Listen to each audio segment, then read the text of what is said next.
Serduszka uwielbiam, za słoikami deku przepadam, więc w tym filmie postanowiłam połączyć jedno z drugim. Czy te dwie rzeczy do siebie pasują? Ocenicie sami. A czy jest coś w życiu, co łączycie ze sobą niestandardowo? Ja na przykład lubię zielonego ogórka z cukrem. Normalnie świeży ogórek władowany do cukierniczki i ten ogórek oblepiony cukrem znakomicie mi smakuje. Placki kartoflane też lubię z cukrem, na słodko, więc pomyślałam, że zaryzykuję, tak troszkę nietypowo, serduszka ze słoikami. Przez każde serducho będą przechodziły 3 paski. Pierwszy podmalowany na biało, a potem zaklejony serwetką, czyli typowe deku. Kolejny pasek będzie po prostu pomalowany farbą akrylową, a trzeci to taka szlachetna bejca, czyli lazur. Najbardziej skomplikowana część to ta z naklejoną serwetką. Prawdopodobnie można by to było zrobić jakoś prościej, ale wymyśliłam w ten sposób, więc lecimy. Jak tak się chwilę zastanowiłam, to myślę, że taki sposób przyszedł mi do głowy, ponieważ on nie wymaga dokładności. Dzięki taśmie malarskiej nie muszę się trzymać żadnej linii. Po prostu za chwilę odetnę w miejscu, gdzie ona się skończy i powinno być idealnie. Wszystko wyschło. Teraz nożykiem przelatuję na brzegu taśmy i gdy za nią pociągnę, zrobi mi się piękna, idealna linia. W jednym i drugim serduchu przecinam, odrywam taśmę, a potem wszystko co niepotrzebne obszlifowuję papierem ściernym. Ostatecznie moje serduszka deku wyglądają tak. A teraz namieszałam trochę farb. Kolor miał być podobny do jednego z kolorów liści, który widać na serwetce. Więc pomieszałam zielony, niebieski, biały, no i trochę szarego, żeby to wszystko było w klimacie vintage. Pierwsze serduszko na taki kolor, a drugie nie ma być identyczne, dlatego domieszałam trochę białego i odrobinę jaśniejszym kolorem dopiero maluję to drugie. Serduszko suszę, a następnie to, co zostało przyklejone albo pomalowane, pokryję lakierem akrylowym matowym. Szczególnie dbam, aby polakierować serwetkę, ponieważ lazur jest preparatem mocno penetrującym i czasami potrafi podciągnąć na serwetce brzydkie plamy. Oczywiście plan B miałam przygotowany. Jeżeli pojawiłyby mi się te brzydkie plamy na połączeniu serwetki i lazuru, to przykleiłabym tutaj po prostu jakąś ładną koronkę. Ale na szczęście wszystko wyszło ok. A może szkoda, że się udało? Bo jak tak patrzę, to ta koronka na połączeniu kolorów wyglądałaby całkiem fajnie. 2 słoiki, tanioszki z Pepco. Najpierw umyłam, żeby je odtłuścić, a teraz po prostu tapuję gąbeczką na jasny kolor. Bo na szkle farba akrylowa siada bez problemu, pod warunkiem, że nie nakładamy jej pędzlem, tylko właśnie tapujemy gąbeczką. No to teraz postarzanie. Postarzać możemy albo rozjaśniając, albo przyciemniając pracę.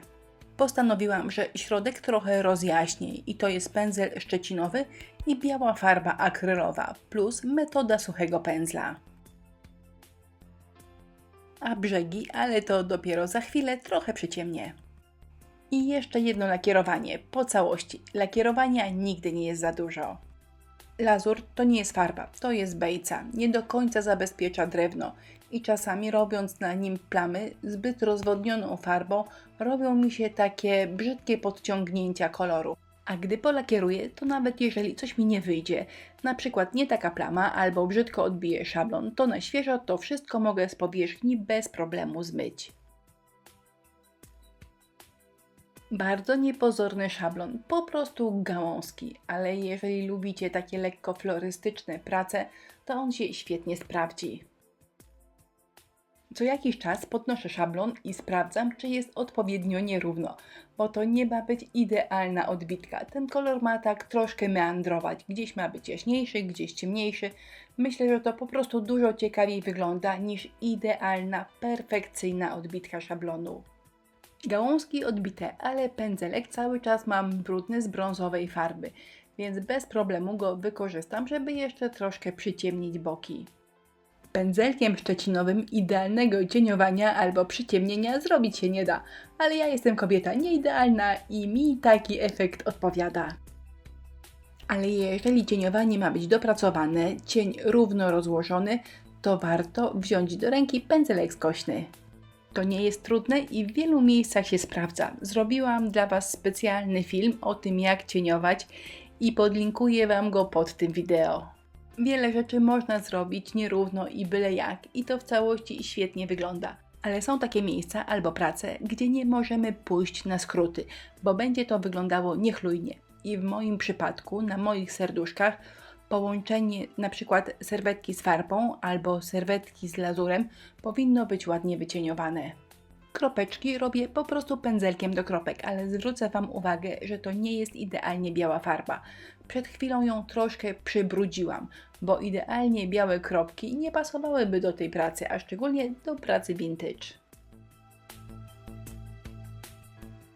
Skoro kolor niebiały mam już przygotowany, zrobiłam nim kropki, to teraz polecę szablonem.